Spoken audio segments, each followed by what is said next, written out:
ako mga kamarites, magmaritisan tayo. Uy, huwag ganun, bad yun. Ito ang good. Sa araw na ito ay napaka-special dahil magsisimba ako dahil anibersaryo ng pagkakatatag ng simbahan namin. Uy, ako lang ba? Yes, ako lang. At hindi kasama si Inday.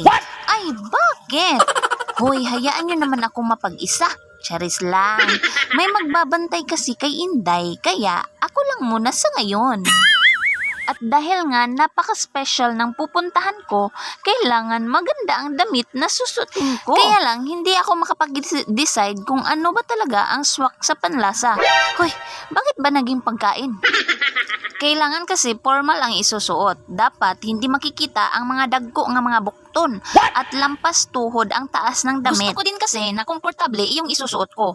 Ang dami kong pinagpipilian pero ito lang yung feeling ko, komportable ako. Wow. May mga damit na bet ko kaya lang parang budbud naman na pinutos kaysa sobrang sikip at kapag nakaupo na ay sumisidlit yung mga bilbil na tinataguan. Yay! But before that, maglagay muna ako ng cream at liquid foundation kaya para naman matabunan ng kunti yung mga pores at mga wrinkles natin.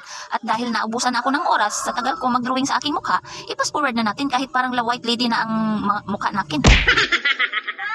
Huwag kang maggalaw-galaw dyan, Inday. Ayaw, di ma. Oh, ayan, nahulog tuloy ang camera. Binilisan ko na dayon, oy, kay baka malit na ako at mapagsasarahan na ako ng pintuan sa ganghaan sa langit. Uy, huwag naman ganun. Lalakarin ko lang sana papunta doon, kaya lang kinapoy man ako, oy. Kaya sumakay na ako ng sikad. Shout out dahil ko kang kuya nga nagpasakay sa akin. Pero may bayad yun ha, hindi libre. Wala lang libre sa panahon ngayon.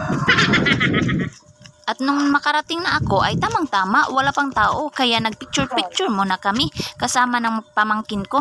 At shoutout nga pala sa dalawang dalaging ding na ito. Huwag muna kayong magnobyo-nobyo.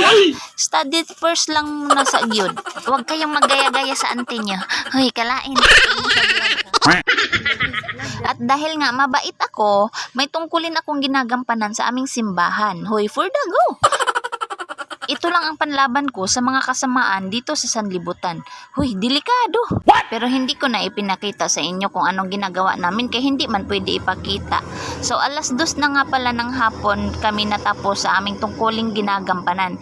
Kaya napakagutom na talaga kami. Uy, mabuti na lamang at may ibinilin silang pagkain para sa amin na naiwit na pinakahuling matapos sa lahat. Oh, wag ka nang maarte-arte dyan, Day, kay ang taong gutom dapat pakainin. And that's it for today. Thanks for watching. Bye-bye!